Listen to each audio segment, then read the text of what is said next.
Good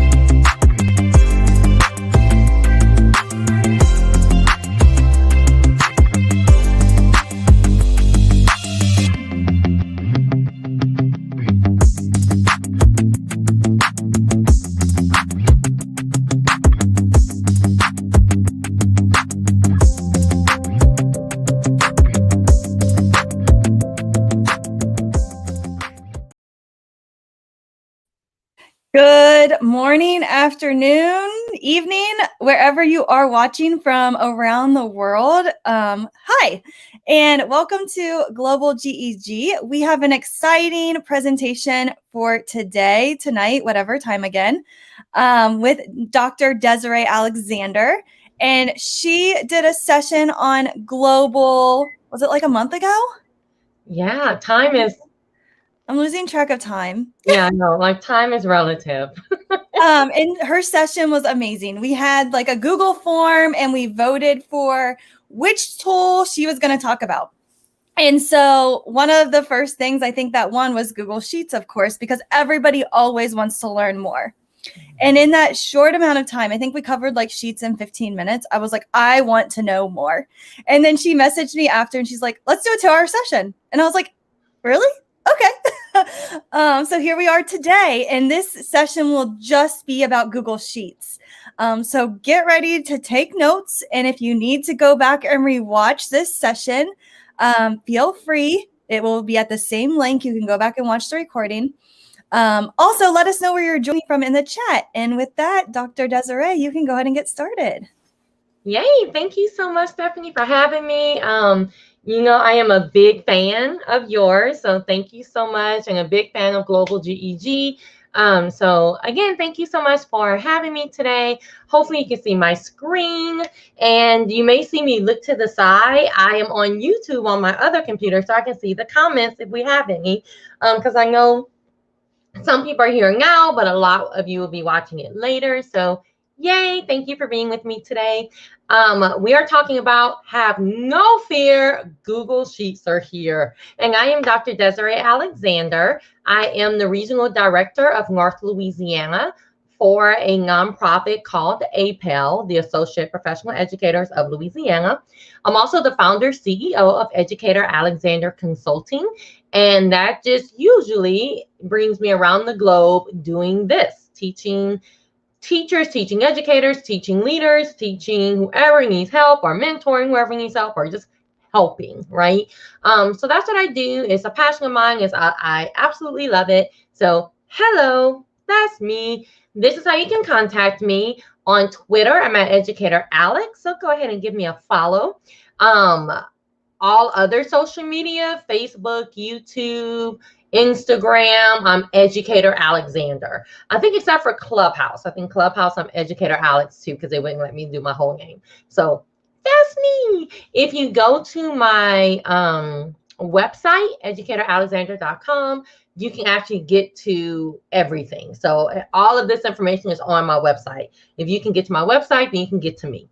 So there you go. That's who I am. And we're going to just hop into Sheets. Like, let's play around with it. Hopefully you get some tips and tricks for it. Some of the things I'm going to show you, you're going to be like, oh yeah, I knew that. Yay. And then others, hopefully, is brand new to you, or some modification of maybe something that you do. I will say that when we're looking at the sheets, I am going to pretty much focus on the sheet itself and not on add-ons or extensions, because of course you can use add-ons and extensions to make sheets do even more. But I'm mainly going to focus on just what's in sheets itself. So I do want to kind of put that disclaimer out there. So I'm going to go ahead and get to my sheet. That's not my sheet, silly. Okay, so I have a sheet of data, and if you guys wanted the link to this, I can give it to you. It's actually not the updated link, so it doesn't have like the email column and some of the other stuff. But if you want it, just like contact me and I'll give it to you, or I don't know, just let me know. But it's a sheet of data. I didn't create it. I found it somewhere online, and then of course I modified it. So let's look at when we already have the data, whether we created this sheet ourselves or we went through like a Google form and now we have a Google form of data. What can we do with the data? So I'm really thinking of being a little bit more productive with our Google Sheet and not fearing sheets. There's so many people that feared Excel and now fear sheets. And it's just like, I don't even want to talk about it. People talk over my head, especially if you're new. It is intimidating. It's an intimidating tool because people can do, really spiffy things with it. And then you're like, well, I don't want to even start using it because I don't want that headache. So hopefully I can show you some things that don't get too deep into formulas and all that kind of stuff, just stuff you can do with the buttons that you see on the screen. So that's kind of how I run my Sheets classes. Of course, once you get into like creating your own formulas and things like that, you can do so much more with it, but we're not going to get too deep into the equal sign today.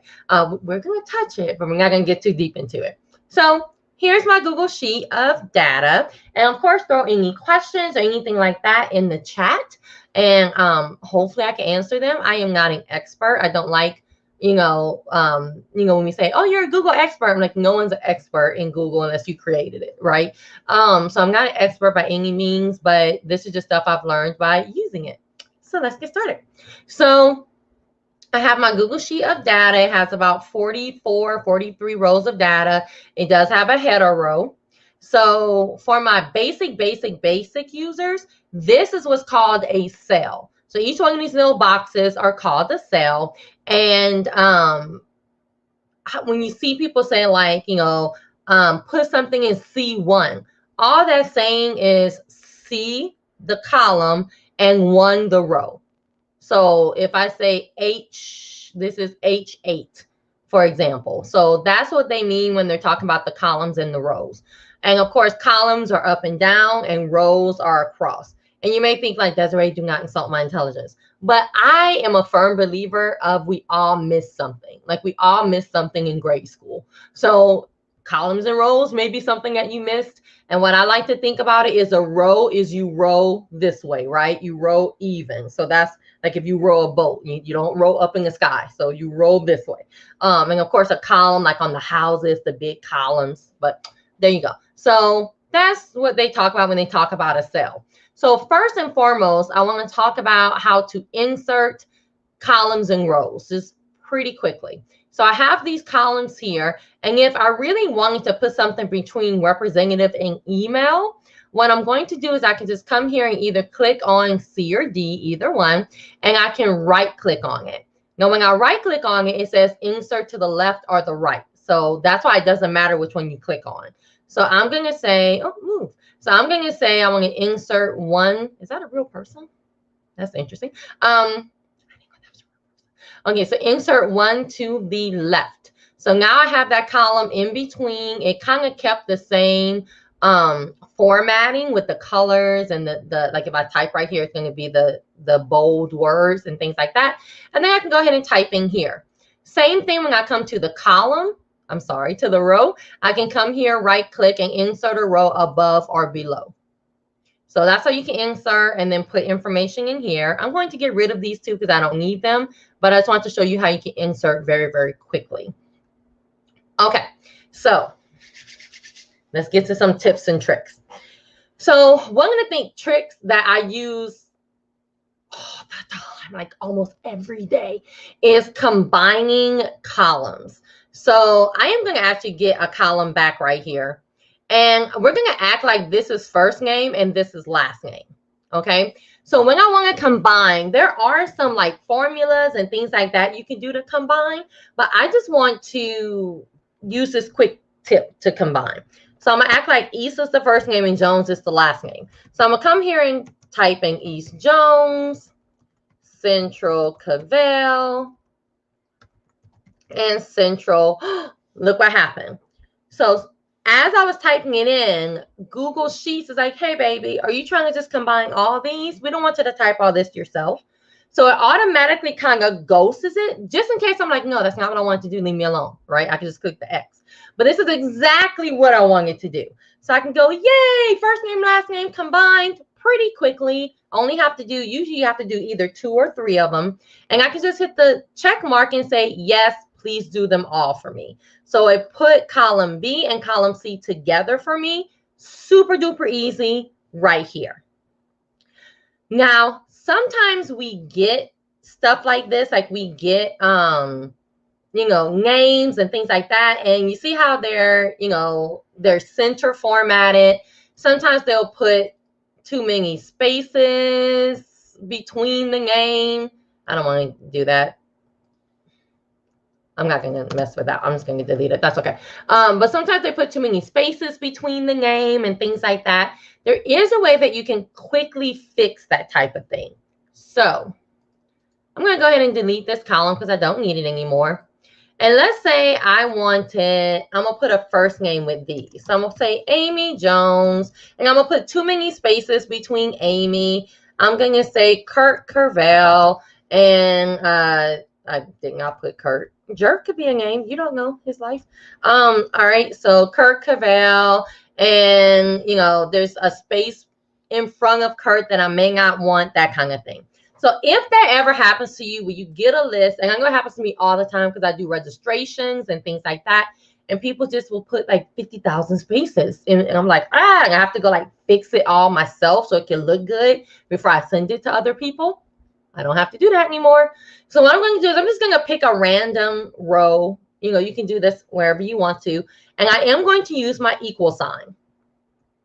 So the equal sign is what you're going to use when you start to use formulas. But I promise you, I'm not getting too deep into formulas. I promise that, and I mean it. But I'm just going to hit the equal sign and type the word trim. So T-R-I-M. And if you notice what it says, trim removes space characters. So I'm going to click trim, and it opens up that parenthesis for me. So it's just saying, Desiree, what do you want us to trim? So I'm going to say, hey, I just want you to trim this one and maybe this one. Okay. Now, because the rest of them don't have a first name, so that's fine. But I could also do, the whole row if I wanted to. But I'm just going to say, hey, please trim these and make them look good. So notice it says C2 and C3. Yay. So I'm done with that. So I'm just going to hit enter. And of course, it just gives me an error message. Let's do that one more time. T-R-I-M, trim. I'm just going to do the first one this time. And hit enter. And Amy Jones. So notice it left justified it. And it took those extra spaces between Amy and Jones away. Then if I wanted to, of course, I can come here and I can use this little thing right here. We're going to call it, I like to call it the ink blot. I'm sure it has a name. I don't know what it is. So I just call it the ink blot. But the ink blot is magical. And we're going to use the ink blot a lot today. So if I come here and use my little ink blot and scroll down, notice what it did. It started going. It knows that I want to do row C because that's where I started. So it just took that formula and it duplicated it for me. So notice it did Kurt Cavell for me. And even the ones that didn't have a first name, it took away all the spaces that it felt like it did not need. So trim is another one of those really awesome tools that I use a whole bunch when I'm trying to make my data look better. Because sometimes you just get, a spreadsheet of data and it's a hot mess. So using that equal sign and trim, and then just choose one. I don't know why my spreadsheet's doing that, but choose one and you can just use the ink blot to choose the other ones. So yay for trim. So now that we're talking about kind of looking at the data and making it what we want to make it, what if I want to sum and average a lot of my data? Let's see a quick trick to do that. I can't talk today. So I want to sum all of these numbers. we may think, well, I can just come here and click the G and highlight that whole column. Slow your roll. I can't do that because I have count 1. So because I have that header, I'm actually going to have to click on 199 and then just scroll down to highlight all of the numbers. Now notice, when I scroll down, I did not use the ink blot. Okay, don't use the ink blot just to highlight. So just keep that in mind. So I just did a regular old scroll down. And now I want to sum all of these numbers. So you may be thinking, let's get out that calculator, let's go. No, you don't have to do all that because you're using Google Sheets. Yay. So because I'm using Google Sheets, I could just come here. And of course, you may be thinking, okay, we'll put the equal sign, type sum, blah, blah, blah. I don't even have to do all that. I can go right here to my sigma sign that says functions. I can click that and I can simply click sum. When I do that, it actually puts the formula in there. So it's really just a shortcut to do the same thing.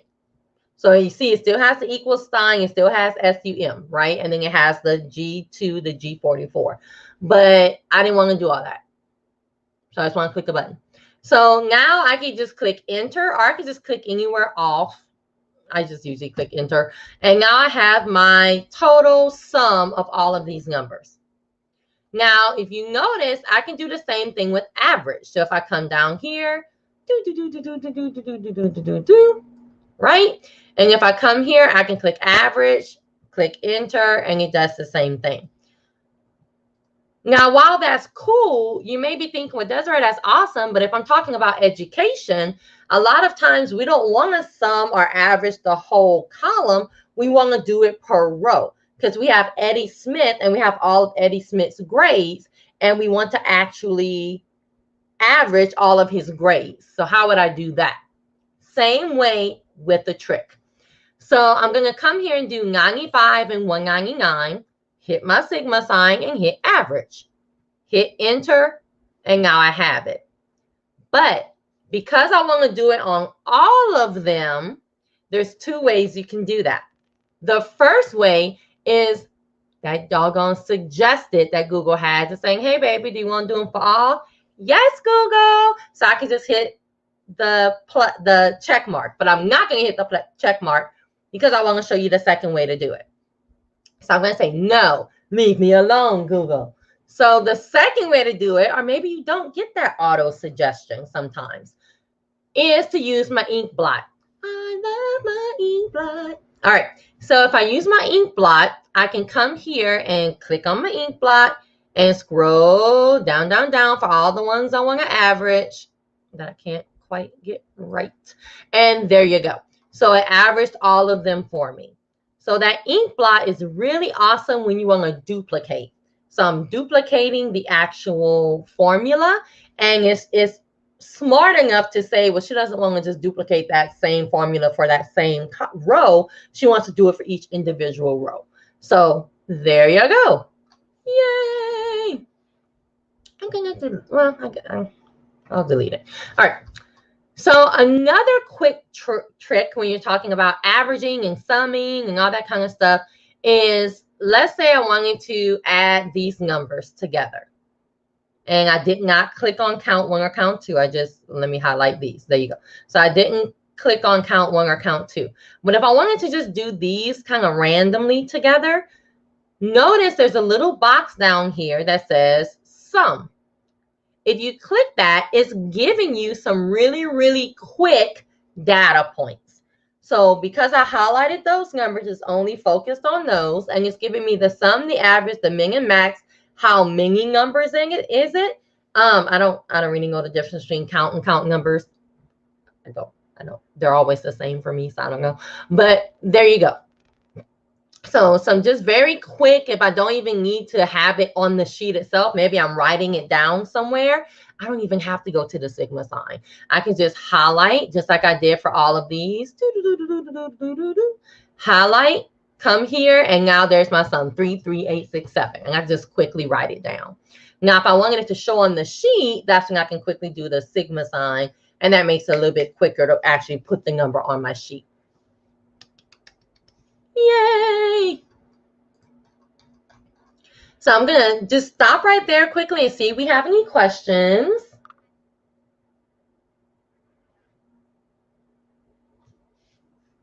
Yay. Okay.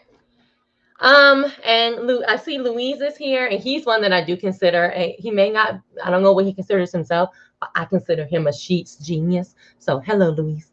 And hello everyone else that's here. Yay. Okay, so there you go for that. Let's move on. So now I want to look at the visual representation of our data. And we're gonna come back to some of the same stuff. I'm just kind of breaking it up so it's not all the same thing at one time. So now let's look at the visual representation of our data. In this section, we want to look at filtering, we want to look at sorting, and we want to look at some cool things we can do with charts and graphs, mainly charts. So number one, column stats. This is one that I recently learned about, and I never used it, but I absolutely love it. So if I wanted to see the stats of this region column, like I don't want to sort, I don't want to filter, I just want to know how many centrals are there, how many east are there. Ugh. All you need to do is highlight that column. So I clicked on the B to just highlight the whole column. And I'm going to come to data, column stats. Data, column stats. And look what it does. It gives me the stats of my column. Isn't this all? Heart. So it tells me if I kind of hover over, I have 24 central, 13 east, 1 region, and that's because I did the whole column. If I didn't want region to show up, then I could just come and highlight just these. Okay. But just keep that in mind. But there you go. And then 24. So it kind of gives you right here how many rows and all that good stuff. Now the cool thing about my column stats too is I don't have to like get rid of it to do a different column. So I can just come here and click on representative, and now we're looking at representative. What? I can also come here and go from column to column to column. So you really don't have to change your column to look at, okay, well, how many binders? 15 binders were sold. Yay! Like that kind of thing. So it gives you very, very quick column stats. It's named correctly, y'all. So there you go for that. Now let's talk about sorting. So I've seen a lot of my teachers and principals and superintendents and a whole bunch of people that look at a lot of data, and they break up their data into like 50,000 sheets. And I'm like, why are you doing that? They're like, oh, because I only want to see this right now, or it just wasn't sorting the right way. And I'm like, no. That's what sort and filter will help you out. So let's sort.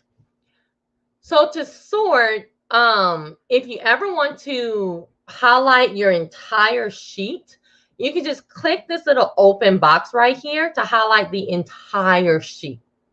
Okay, so yay us. I'm going to come here to data. Am I in the right place? Why is it making me feel like I'm not doing this right?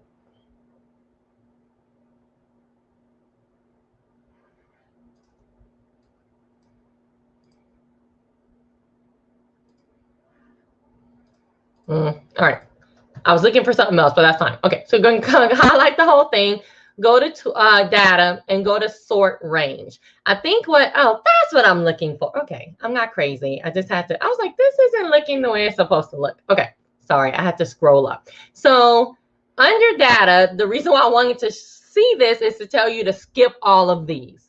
So that was my big thing, and I wanted to make sure you knew. So we're going to skip all these, mainly because we have that header row.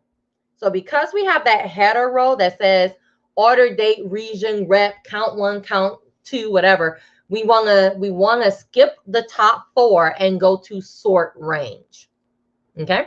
So, and we want to click data has a header row. It just makes it easier for us, and it helps Google Sheets respond the way we want it to respond. So let's start sorting our data. So we want to sort by region first from A to Z, or from Z to A. And if you're sorting numbers, this will not change. That's a question I get a lot. They'll say, well, Desiree, I've told it to do count 1, but it still said A to Z and not 1 to 10. You just have to imagine it saying 1 to 10 and 10 to 1. Okay, so just because you clicked numbers doesn't mean that's going to change. So we're going to do region first. Then I can add a sort column. So I wanted to sort by all central, all eastern, all western, blah, blah. And then I can come here and sort by representative. So in the central, sort the representatives in alphabetical order. Okay, and I'm going to hit sort. So notice what it did. It took my region and it brought all the central together. But then because I added the second sort, it put these in alphabetical order. And I can go as deep into this as I want to. And I want you to notice as well that it didn't just sort these. That's a lot of concern that I get. Desiree, that's awesome, but I don't want the other data to be misrepresented. I don't know if that's a real word, but you get my point. Misrepresented. So it won't, because what it's going to do is it's going to move that whole row together. So you don't have to worry about like Central, Andrews, Pencil, something. All that's going to move together. So when you sort, that's the reason why you're using sort than trying to do it yourself and all that kind of stuff, because your data is all going to move together. So you don't have to worry about that. If I wanted to sort again, I would just highlight my my sheet, data, sort range, and I can just do it again. So now I want to sort by order, and then I want to sort by item. So now it's sorted in the order date, and then within that order date by item. So you really can do whatever you want to sort your data. I'm just going to go back to sort your data in the way that you want it sorted. So then you can send it to people where it's already sorted. So if they don't know how to do that, that's okay. You've already done it for them. Filtering. So for filtering, we're going to go ahead and just highlight, but that's fine. Just highlight your thing again. And then we're going to hit create a filter. So the cool thing about creating a filter is you can leave filtering on throughout your whole use of that Google Sheet. You don't have to actually go turn it off. Unless you're like me and you're type A and you hate any extra stuff on your screen, then go turn it off. But you actually don't have to turn it off. You can leave it on. How do I know that filtering is turned on? I know that it's turned on because now I have a little funnel right by each header row. Yay! So I know that filtering is turned on, but nothing is filtered. Let me show you how I know nothing is filtered. Let's filter something. So we're going to filter, and I only want to see West Coast people. So I'm just going to come and click on the little funnel. And notice down here it's showing me, hey, these are all the things that are checked. So instead of me like unchecking them, and you may say, Desiree, you're so lazy. It's like 3 things, uncheck them. Well, what if you have 50 things, right? So that's why I want to show you the easier way to do it. So instead of just trying to uncheck everything, you can just hit clear. So now everything is unchecked, and I can come here and just click what I want to see right now. So I want to see West and East. And I'm going to click OK. So notice I only see West and East. And you may say, well, Desiree, why aren't the West together and the East together? Because I didn't sort it. So if I want to sort it to where all the West are together and the East are together, I can. But remember, I'm filtering. So when you filter, you're really only seeing the data you want to see, and the rest are hidden for you. They didn't get rid of it. It didn't delete it. It just kind of got it off your screen for you. I know that this list has been filtered because this is now black. So where these funnels are kind of shaded, they're open. They don't have any shade, I guess you could say. This one is solid. So that tells me that this list has been filtered by East and West. And I can see that because I see East and West on here. Now, if I come here and I want to unfilter it, I can select all and click OK. And now everything is back. So super easy way to see what you want to see at certain times. So if I was doing a presentation or something like that, I can quickly filter this list to where, again, you're only seeing what you want to see. If you want to turn off filters, you can come back to data and hit turn off filter. And now that's gone. Let's see if we have any questions. Yay, people are like, I didn't know that. Yay. Okay, for the column stats, which I think is awesome. All right, so now we're going to go back to how our data is presenting itself. Okay, so we're going to go back and forth. So how is our data presenting itself? So a couple of things when you're talking about formatting your data, making it look a certain way. One of the biggest things you can do is fill your box or your cell with color. So sometimes I actually don't want people to see certain sections. Now, this is it's a tip, but of course they can undo it if they wanted to, if they know how to undo it, unless you protect your cells, which we're going to talk about a little bit later. So sometimes it's some data where like I may want to talk about it later, but I don't want to talk about it now. So I'll just very, very simply come here to the little fill color and just fill it with black. Okay, and I guess my words are not black. Usually your words are black and it does that. So I'll just, my words were gray. So, but I would just fill it with black, and most people won't touch, you know, they just be like, oh, that's blacked out. I don't know why. Okay, so you can kind of black out some data. Now, if they know that it's filled with black, I mean, they can come here and say, you know, don't fill it with black. They can fill it with white. They can put the words. What am I doing?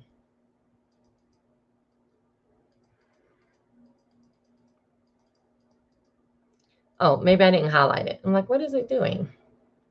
I didn't highlight it. So, I mean, if they know that you filled it with black, they can come and like unfill it. But it is like a nice and quick, like, hey, I don't want you to see that right now, but I want you to see it in the future way to kind of hide stuff. So just fill it. I'm going to make sure that all of my words are black so that doesn't happen in the future. Okay. So that's one thing you can do. Another thing you can do is when you want to differentiate between cells, you can come here like you see here and just fill a certain cell with a certain color. So if I really wanted to, you know, highlight this cell, I can either do the whole row, or if I don't want it to go like all off into the sunset, I can just highlight that. And then I can put that in yellow, and that kind of really brings my attention to that cell. So if you want to ever highlight certain cells, you can do that. And then merge cell. Merge cell is one of my best friends. So when you want to merge a cell and really make it look the way you want it to look, what I can do is I can come here. Let's say I want a big old box right here in my Google Sheets, because maybe I want a title, right? And I want it to just look different. So what I can do is I can highlight all of these cells, and I actually want to merge them. So I can come up here, and the cool thing about the toolbar is if you hover over, it tells you exactly what they are. So I want to merge these boxes. So now I have one big old box that I can come here and type in and, you know, make however I want to make it. Because I can come here, and of course I can fill the color with red. I can make the words white. I can make the words really big. Like, you can really make this look, you know, the way you want it to look. And then I can put my other data all around it, right? So if you see these people that create these really awesome spreadsheets where some stuff is blacked out and some stuff is over here big and in color, this is what they're using. The tool to change the background color is everything when you're talking about making a pretty spreadsheet, and the merge cells. So anytime you want to merge those cells, that's going to let you make cells in the size that you want to make them. Talking about the size of cells, one of the coolest tricks that you can do is come to these little lines between each cell and double click. So when I come to this right here and I double click, notice what it did. I'm going to do it again. So you see how I have kind of extra white space around it?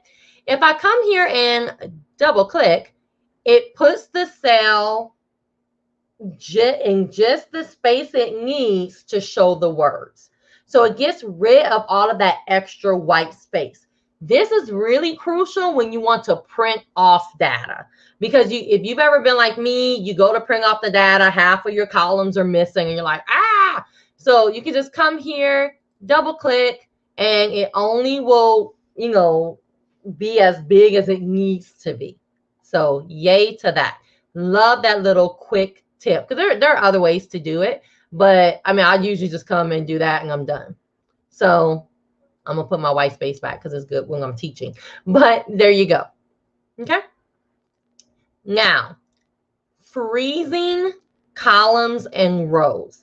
Again, looking at the visual of your sheet. So if I send this sheet to somebody, the bad thing about it is when I scroll down, I don't know what I'm looking at. Because if you notice, my header row stays up at the top. I'm like, ah.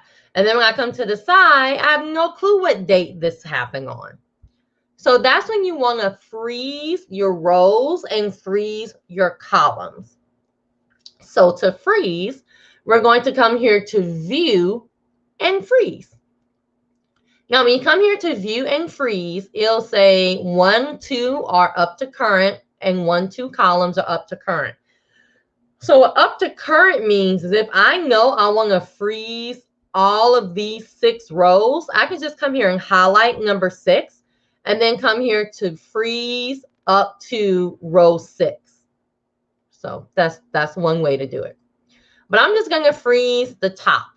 So I want to freeze 1 row.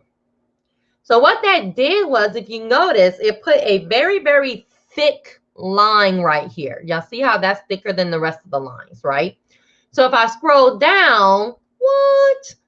Now that first row is frozen. So I don't care where I scroll, that first row is going to stay with me. Now I can do the same thing to the column. So now it's the column and the row that's frozen.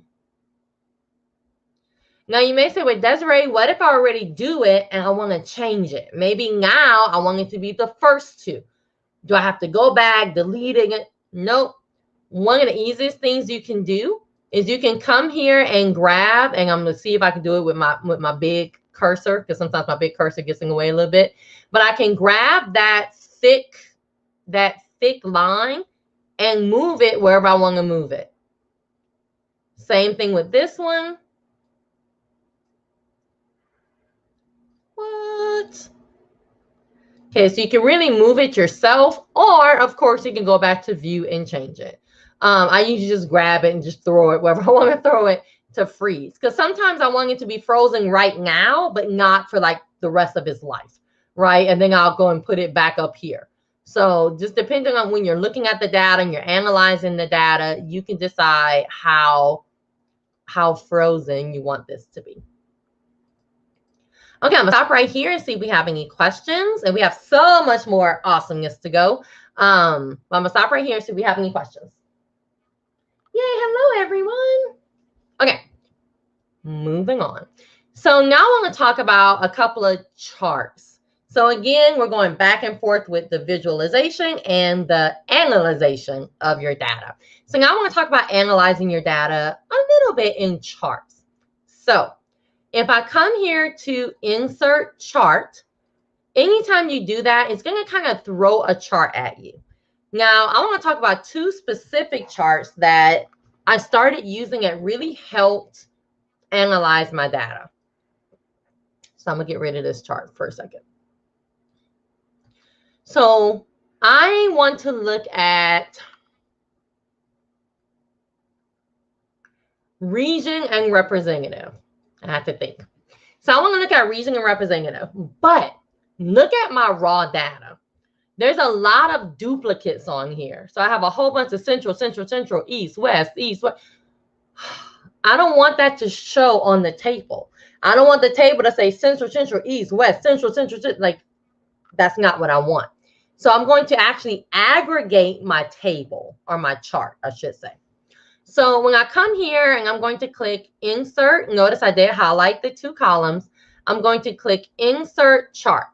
Sometimes it gives me a chart, sometimes it doesn't. But I will say that it usually always lands on column chart when I do this.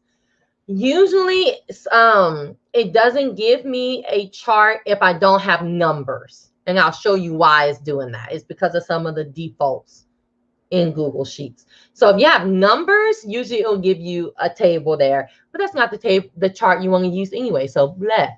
So I'm good with my column chart. But what I want to do is I want to come down here and tell it to aggregate. So column chart, even don't get upset that there's no data, you're fine. Click aggregate. So now I'm kind of on the right path. So it's starting to aggregate some stuff for me, but I don't want it to be the sum. That's why it's not giving you a chart, because you didn't choose any numbers. I actually want it to count. So notice what it did. Instead of it showing me east, east, east, central, central, west, west, west, it aggregated them all together. So now all the east are together, all the central are together, all the west are together. And because I highlighted the whole one, that's why we have region here that we could get rid of if we didn't want it. So there you go. It'll aggregate it together. And then if I click on one of them, just one of them, I can tell it to data label. So it'll actually put the little number there, so I don't have to hover over it to see the number. So now I have a nice aggregated chart that'll show me how many representatives I have per region. Let's do that same thing with numbers so you can see the difference. So I'm going to do item and count. Insert chart. You see what I mean? Pencil, pencil, pencil, pencil, pen, pen. That's not what I want. I want to see all the pencils together, all the pens together. And that is as simple as coming to click this aggregate button. I get so excited. All right, so I aggregated it. Now it's like, oh, you want me all the pencils together? Well, yeah, Shad, that's what I want. So again, I can click on one of these and tell it to also show the data labels. And now I have the data labels in there as well. Yay! Let's do some chart love. Next, I want to show you, and again, still on the charts, my data looks awesome, question mark, but it could look better, right? So a very quick way, because there are other ways to do this, but a very quick way to kind of put this data in, like, you know, I'm ready to go out form, is to use a certain table. I keep saying table, chart. So I'm going to highlight all my data. I don't want to highlight all the stuff that has nothing. So I'm just going to highlight the stuff that has stuff in it.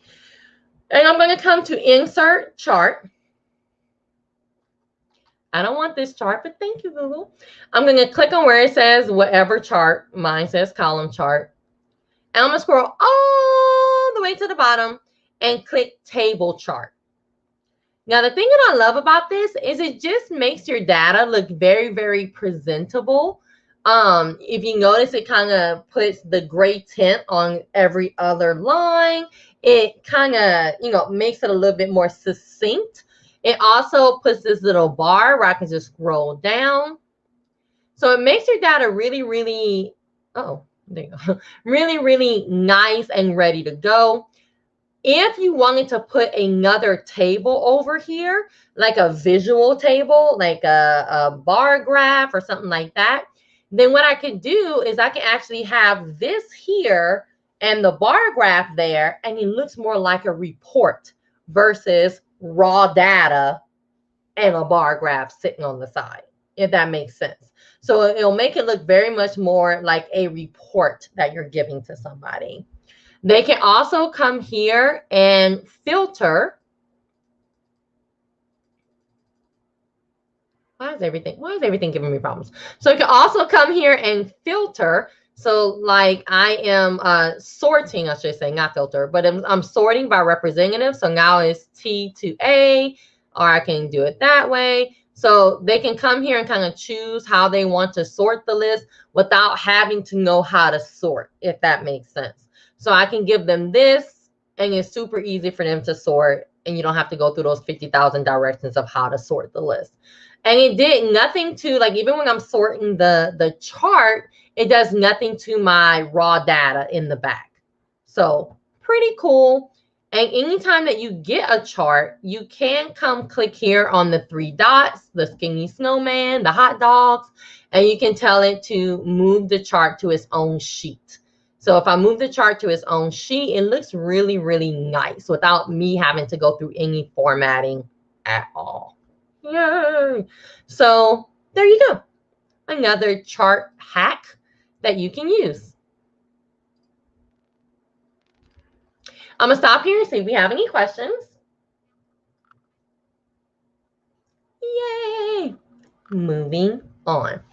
Now I'm going to go back to visualization, the presentation of my data. So I love cake, but, and then there's another answer over here.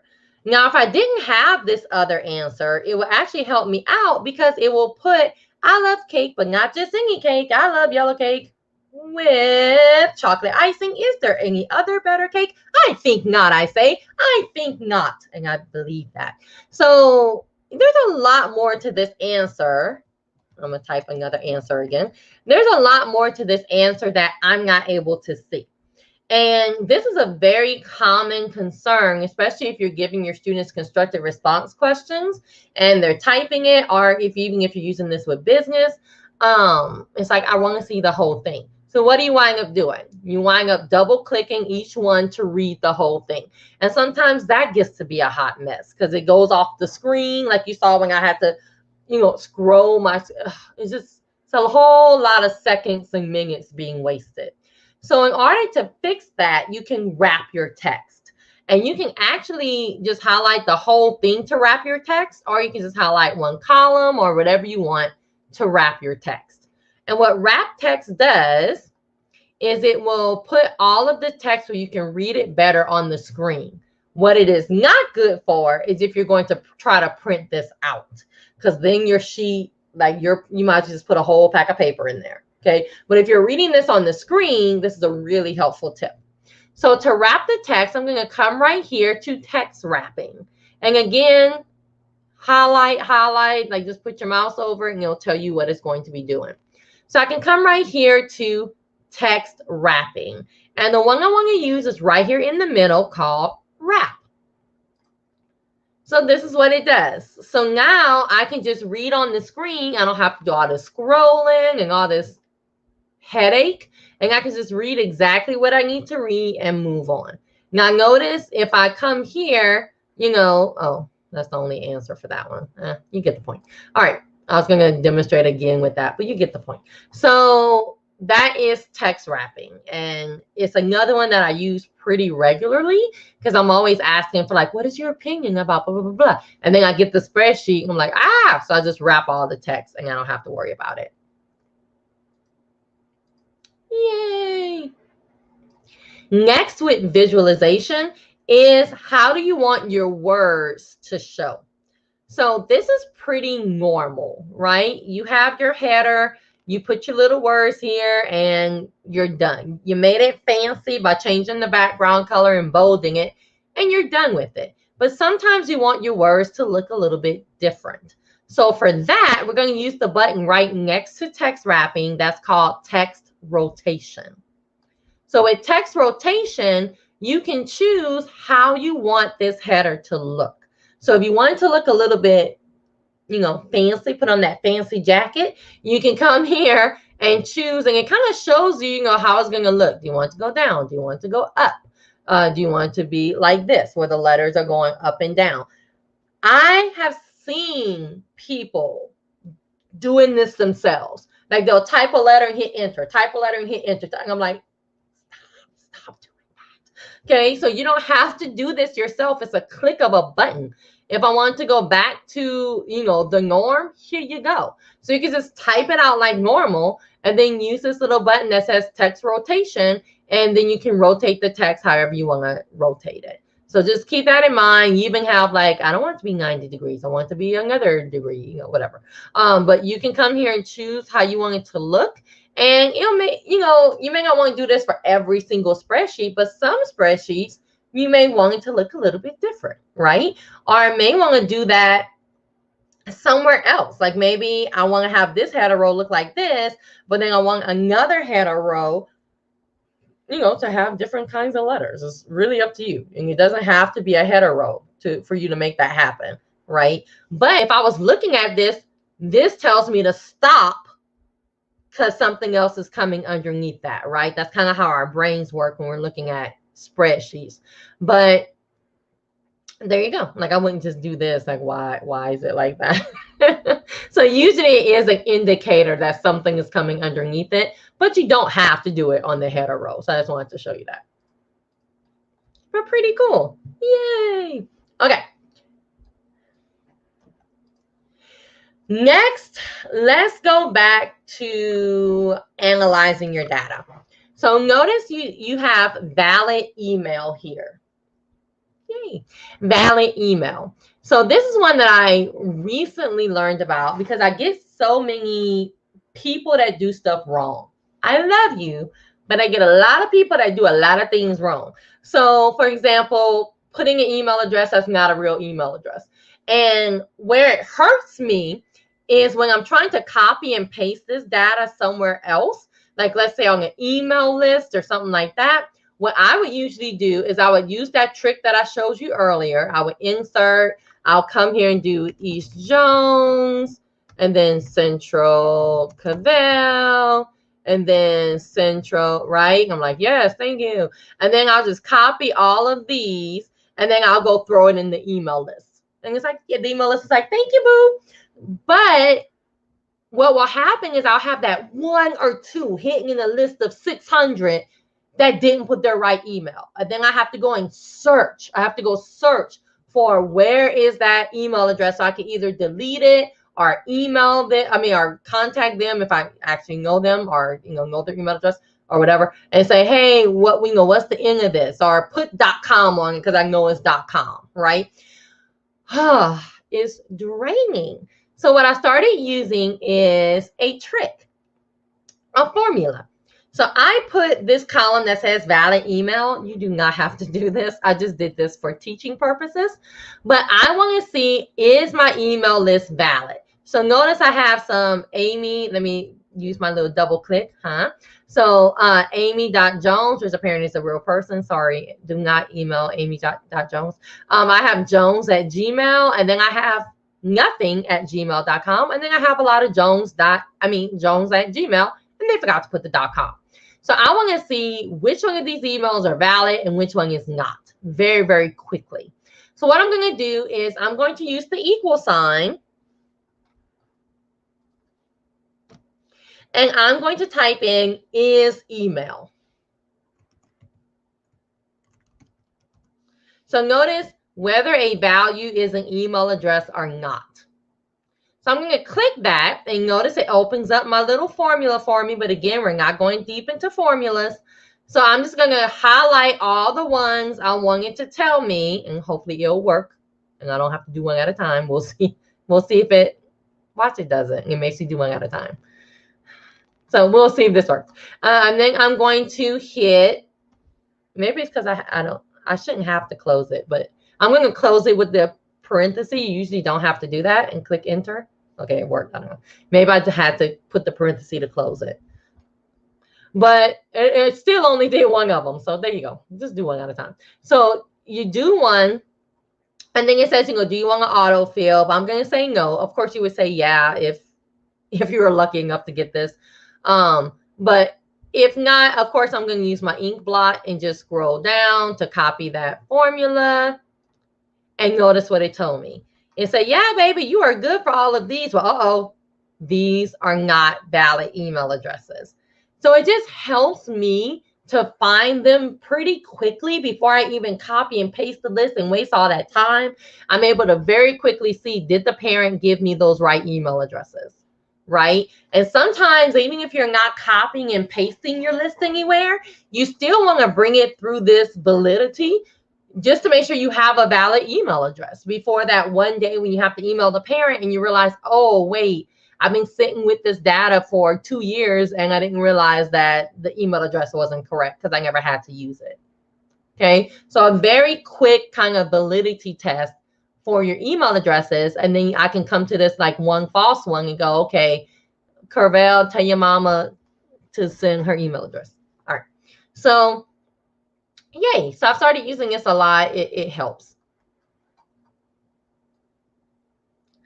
Next, and notice I am deleting some of this stuff because it's going to mess up other stuff that I want to do. So next, I want to talk about the ink blot a little bit more. Okay, so what the ink blot does, as you can tell so far, is duplicate, right? Duplicate, duplicate, duplicate. But it also can help you copy. And the reason why I'm saying it a little bit different is because when I think of duplicating with the ink blot, it's duplicating, but it's also filling in the different rows or the different columns, right? So it's duplicating that formula, but then it's changing, you know, A2 to A3 when I click on A3. But it can also just copy stuff for you. So if I wanted to put I'm going to come here and I'm going to insert a column and I want to number this list. I don't want to use these numbers because number 1 is part of my, it's on my header row. So I want to go ahead and number the list 1, 2, 3. And I'm like, oh, this is going to take forever, right? But because I put 1, 2, 3, what I can do is I can highlight 1, 2, 3, just regular highlight it. And then I can use my ink blot to pull down and it will keep that numbers for me. Really cool if you need something in a sequential order, but also cool if I'm giving my students, let's say, participation points. So everybody did the workout, whatever, and I want to just give everybody 100, but oh my goodness. And you know, we get good at 100, 100, 100 and tabbing down or, you know, putting the down arrow, because I know I used to get real good at doing that because I didn't know about the ink blot. So now what I can do with the ink blot is pull it down and it says, well, baby, apparently you wanted to put 100 everywhere. So we're just going to keep that pattern going for you. Okay, so just looking at the pattern of what you're doing. So because of this pattern, I put 1, 2, 3, 4. It continued that pattern, but this pattern was the exact same thing. So it continued that pattern. Man, when I learned about this, it was really mind-blowing because I would do all this myself. And I just learned like, oh, wow. So I can just count on ink blot to do a lot of stuff for me that I don't have to do myself and just save myself some time. Let's see. All right, I don't see any questions, so we are moving on. So I have this sheet, but I want another sheet of data as well. So you can do as many sheets as you want to in the same file. So what this, you know, this in my Google Drive is a file. This sheet 1 is actually a sheet. You can have different sheets in the same file. So when I want an extra sheet, I'm going to come here and click the plus sign to just add another sheet. And now I can have different data on this sheet. It's a fresh sheet that I can put whatever data I want to put on it. So I can use all the tips that Desiree just showed me. Excuse me. I can merge the cell and, you know, make it a nice, let's say, purple. I can come here and type on it and make these words really big. And let's say white. And then I can come and start putting my data here. I can put like a black box here because I don't want anybody to see what's under there. Or maybe I just want some kind of what I want to say,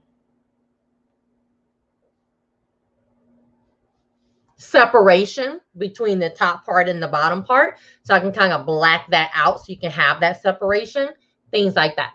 So there you go. So you can make different sheets. You can also name your sheets by just clicking on the little arrow right here and going to rename. So if I wanted this to be second period, for example, and then sheet 1 could be first period. And you can give your sheets a different color.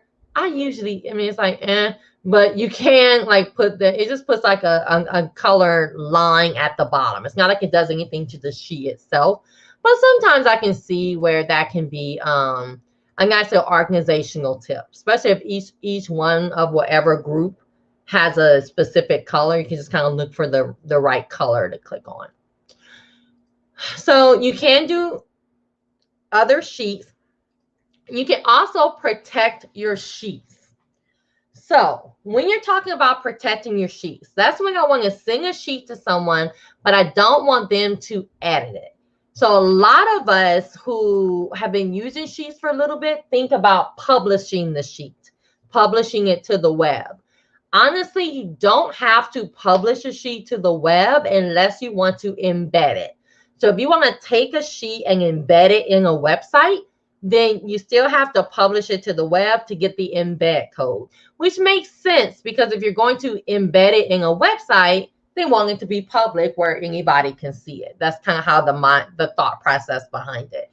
But if I just want to send this to like coworkers, but I still don't want them to edit certain stuff on it, like I may want them to put their totals here, but I don't want them to edit any of this, then I can protect the range or protect the sheet.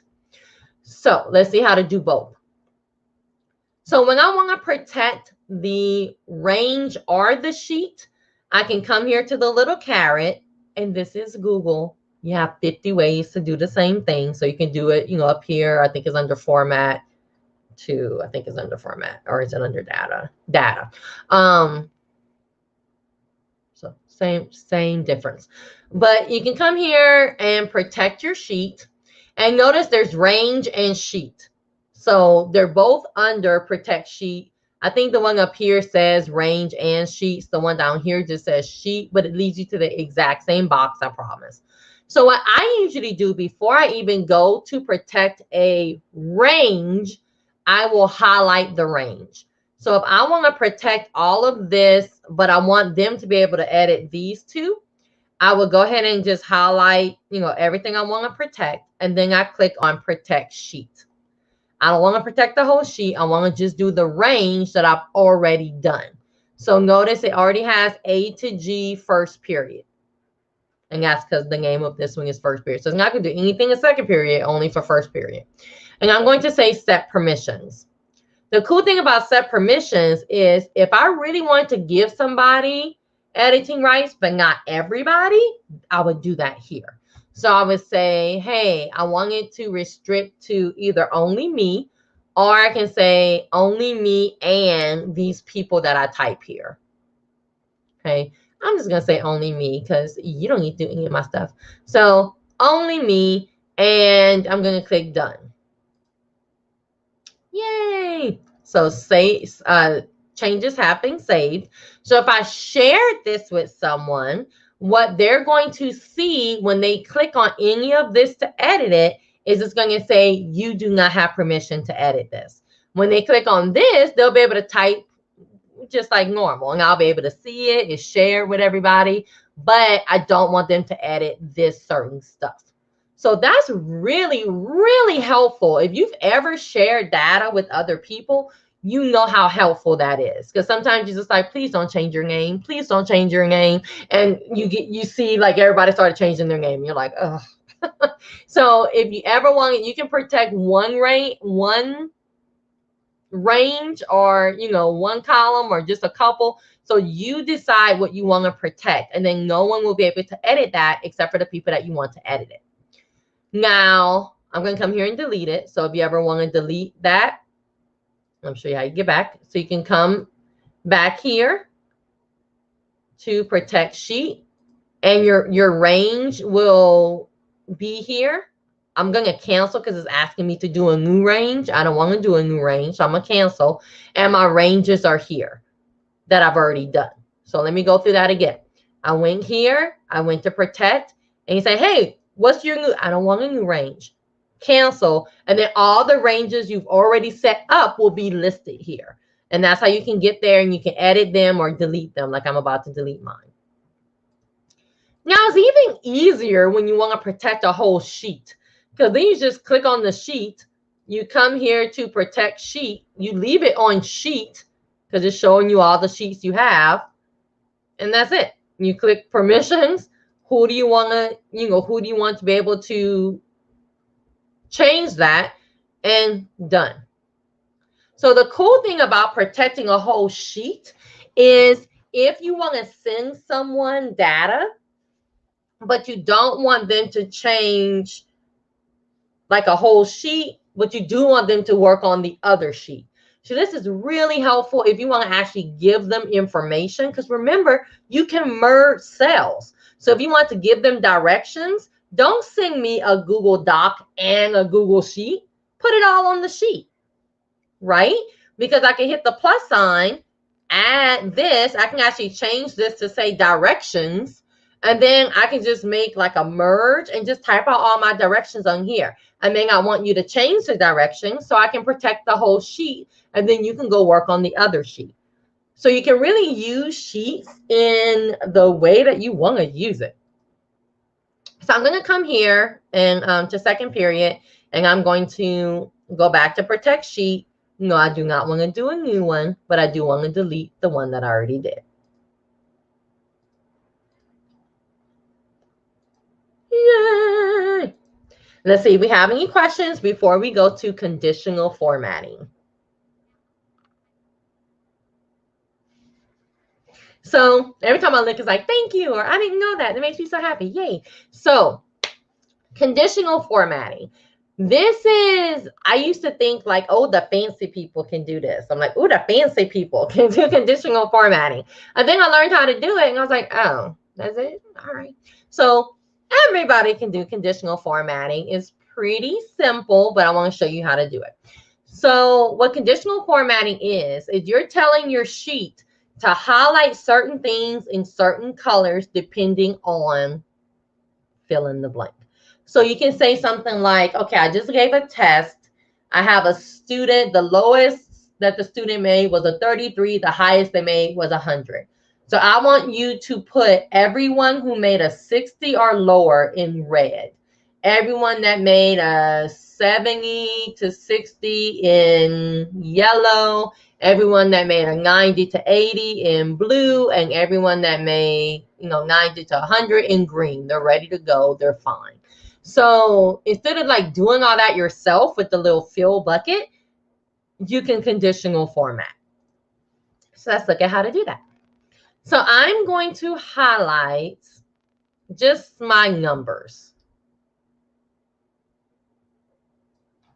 So I highlighted my numbers, and I'm going to go to format to get to conditional formatting. A lot of stuff is under data. That's why I like the data button, because a lot of stuff is under here. But for this one, we're going to go, except for freeze. But for this one, we're going to go to format for conditional formatting. So I already did my range. If you notice, I do like to highlight stuff first. You can completely fill this in yourself. You can highlight after. I just like to highlight my stuff first and then click on the button. So there you go. But now I need to tell Google, how do I want them to format this? So I don't want color this out if it's not empty, because they all have something in it. So that's not really going to help me. It does help if you put in grades, right? And we all make mistakes. We skip that student. So I can just highlight everything and say, hey, if there's an empty cell, highlight it for me. And then I'll be able to see just like that where I missed out, right? Or the student who was absent and they never remade that test up. So I can say, hey, this is my list of grades. Show me empty cells, or show me cells with I in it. So I'm not going to say it's not empty. I'm going to click that. But notice there's a lot of different stuff I can use. So you have, if the text contains, that's where I can put I or F or whatever your text may contain. Date. And then greater than, less than, equal to, and all that kind of stuff. You can even do custom ones. So I'm going to do is if the number is greater than 200, You see what it did? It already started doing it for me. So even if I just wanted the visual, I don't even have to click done. I can just kind of look right here and be like, ooh, that's a lot. Ooh, right? So it kind of does it for you as you go, which is kind of cool. But I can say, you know, if it's over 200, the thing is, I used to always come here because it looks like that color, but you still want to go to your little fill bucket. Fill it with yellow. And I can hit done. And then I can just keep this going. Okay, so that was greater than 200.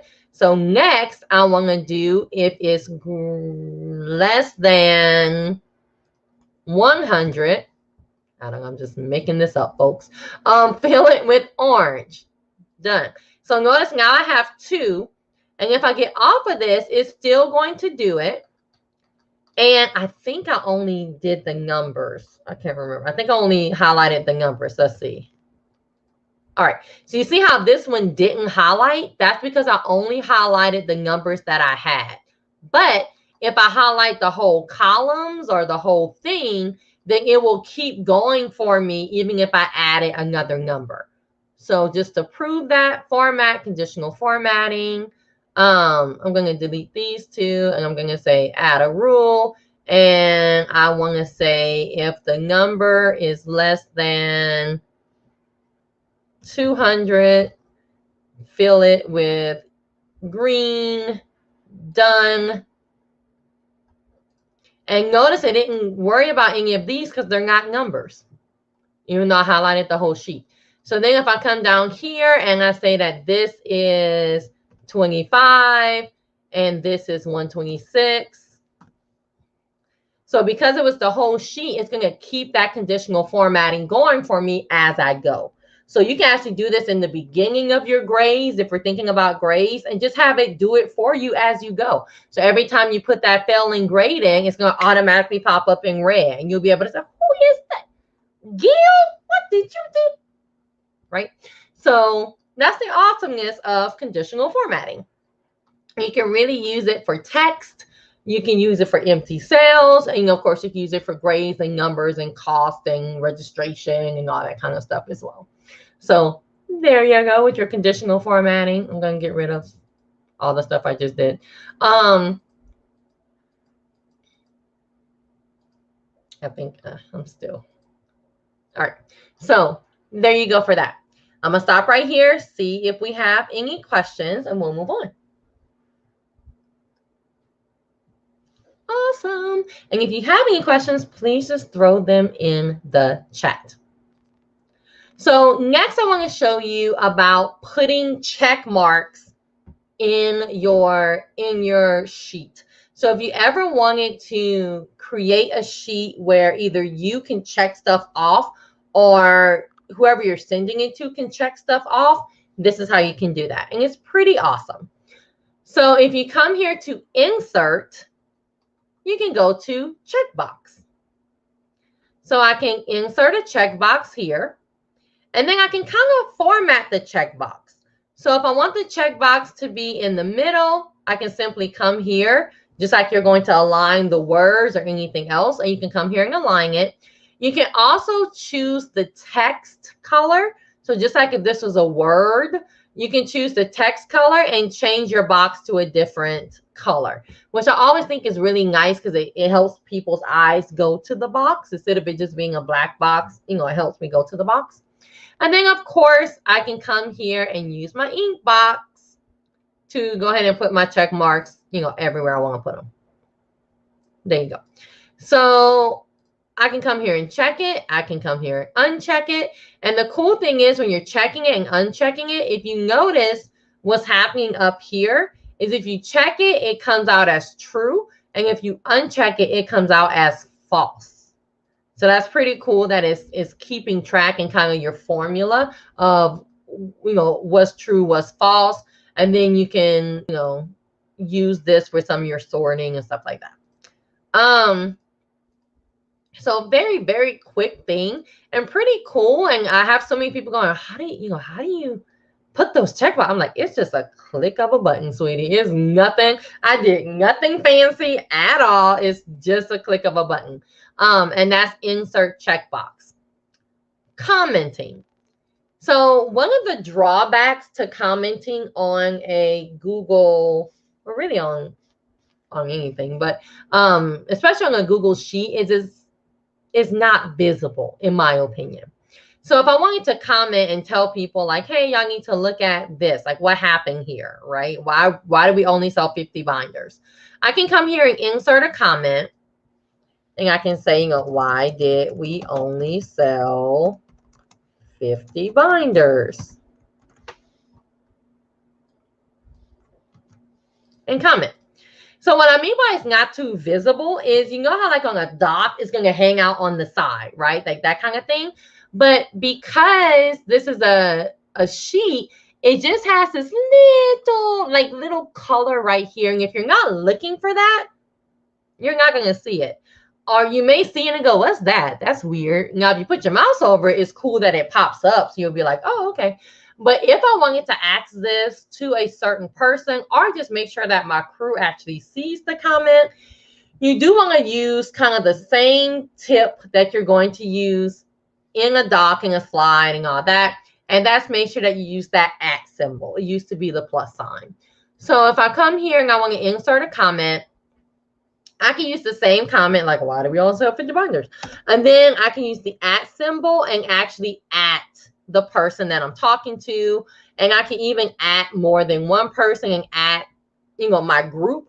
So they can actually get an email to say, well, Desiree commented on this sheet.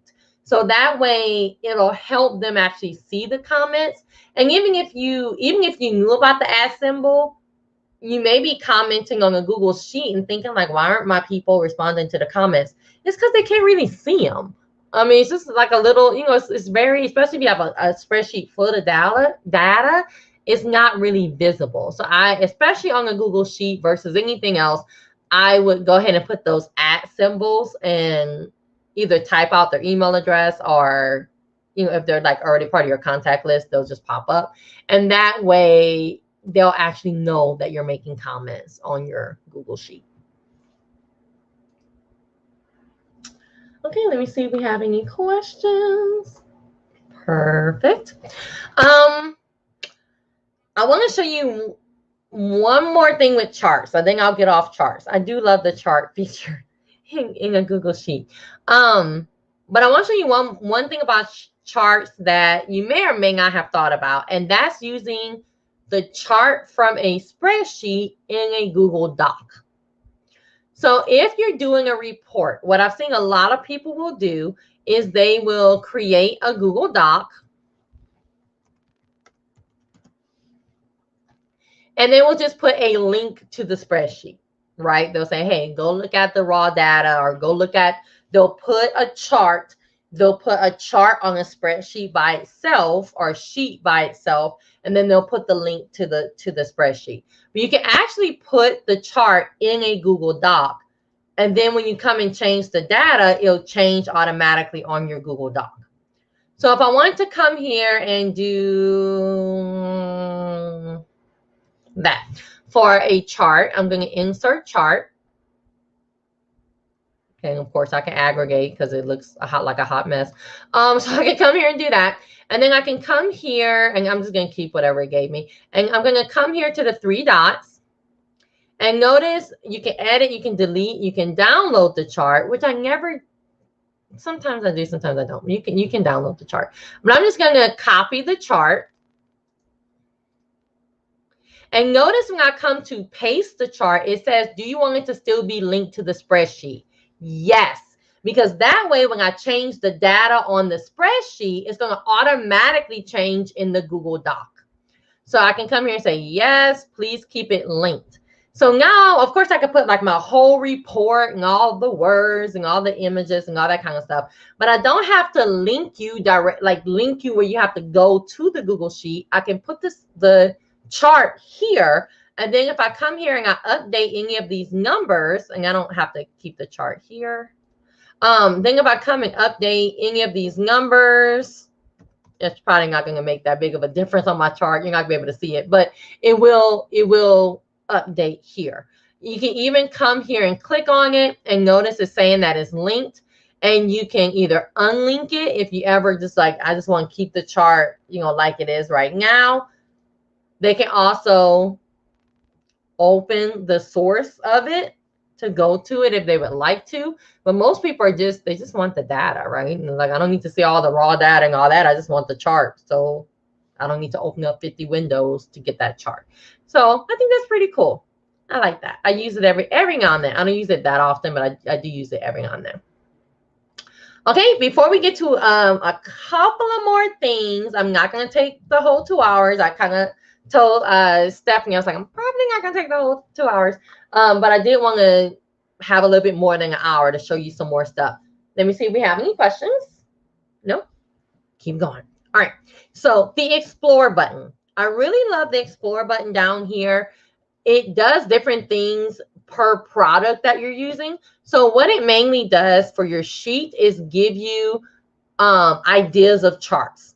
So you see, it just kind of gives you the ideas. You can kind of see like, oh, I don't like that. Oh, yeah, I like that. Like, oh, yeah, pivot table. So I can just click here and it has my pivot table and I can insert it if I want to use it. So now I'm going to get rid of that. Now I have my pivot table. I can put it on, an existing sheet or a new sheet. I'm just going to, whatever, new sheet is fine.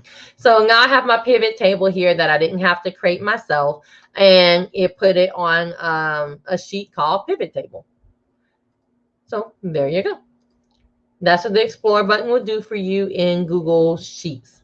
So I like that. It just makes it quick, especially if you're just looking for a quick data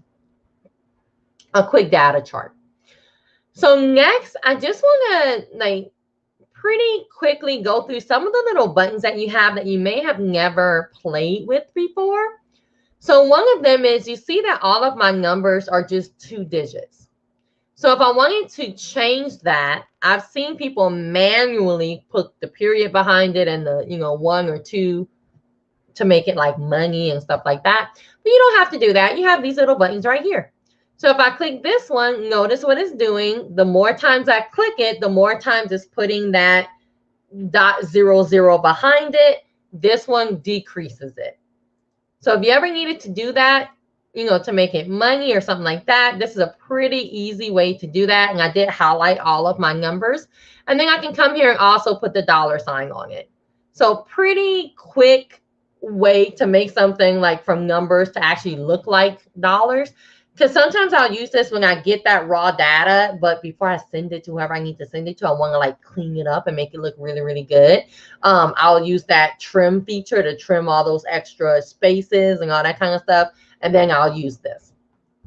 So there you go. You also have the percentage. So now it's a percentage. So, whatever you want to use to do that. You also have right here where you have 1, 2, 3. This is how you can kind of format your cells pretty quickly.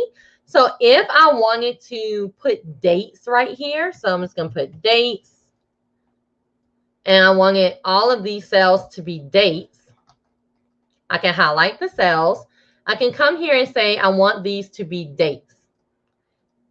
Okay, so now when I put something here like 12/7/2002, I don't know what date that is, but it'll format them all as dates.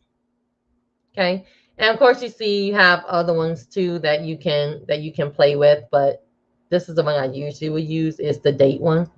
So there you go. And then once you put a date there, you can get the calendar to come up. You can also use data verification. Not validation, sorry. Data validation to do that same thing. Like if you want the calendar to come up even in the empty cells, you can come here and say that you want those empty cells to be a date. You can even say like reject it if it's not a real date, like December 32nd. And then now these blank cells will also have the little calendar feature. So like little stuff, right? Nothing is going to change your whole life or change your whole world. If I click on this cell, it's like, what you want? But if I click on this cell, because I said that it was going to be a date and I used data validation to do it, now the little calendar, oh, that wasn't one. Now the little calendar will come up. So just little stuff to make your form work the way you want it to work. Now, there are bunches of other stuff. Like if you come here under file, you do have version history, just like you have in Sheets and Docs. So you can see the different versions that your Google Sheet has taken. Just know that when you do come to version history, you can click the little caret, the little arrow, and there's always ones underneath here. So it shows you who did what on here, who added what. It gives everybody a color by themselves, and you can actually restore back to, you know, before Frank messed up your whole sheet. So you still have version history. You still have a lot of the same stuff that you have in all of the other tools. Publish to the web. Now, this is usually one of the last things that I show, and it is one of the last things I'm going to show here. And what publish to the web does, we used to use it so people couldn't edit our stuff. But then when we learned about doing protected sheet and protected ranges, at least I don't use it for that anymore, but I do use it if I want to embed, because you do have to publish to the web to embed. So if I come here to publish to the web, you can do the entire document, or you can just do, you know, sheets by themselves, but you're pretty much making it, like you see, like a web page. Now, if you go to embed, you're not going to have anything here until you actually publish it. So if I come here to publish it, it's going to actually publish this to the web. So like someone searching can find this sheet of data. And then I have my embed code. So if you are one of my people that do websites for your school or your campus or your class, and you want to actually embed this in your site, so when they look at the site, they actually see the data. And then if you edit it on your side, it'll automatically update. This is how you get an embed code to do that. So you will have to publish it to the web. You do have, you know, under publish content and settings, you can stop the publishing at any time. So just don't think once you publish it, it's just like, oh, well, no, you can always stop, like I'm about to stop this publishing. You can stop the publishing and then it's no longer going to be active. So just keep that in mind. Before you publish, you can also restrict it to just people in your district, which means they'll have to be logged into their district Google account to actually see it. Now, if you're putting it on a website that's public facing, you don't want to restrict it to just your district, because then if I go look at your website, it's going to look like something is broken, right? It's going to look like a link is broken. So you don't want it to look like that. Unless you have, I have some people that do it and they're like, well, I only want my district to see it. So, you know, oh, well, to you. But it's still a public facing site. So it still looks a little weird. If you're going to do that, then do a website where you can have a whole page that is private, that you can give your district like a passcode to get on.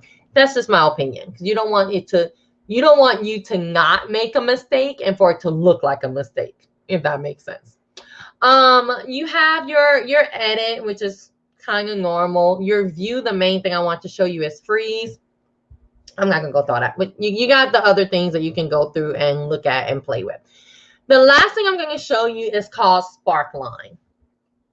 So what Sparkline does is not something that everybody's going to use. That's why I kind of leave it for the end, but it is something cool if you want to see just a very quick representation of what your data is doing.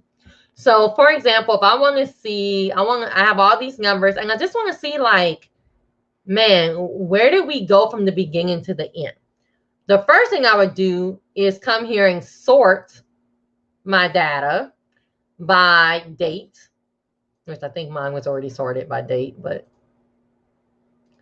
all right. So then I want to see like, man, where's my data going? Are we doing better? Are we doing worse? Do we have some high points, some low points? So I can come here and just highlight my data. Nope, I don't know why I just did that. Don't highlight. But I'll come here. I can put this wherever I want to. I'm just going to put it right here. I can put it over here if I want to. But I'm just going to hit the equal sign. and I'm going to type Sparkline. So once I do that, now I need to highlight my data.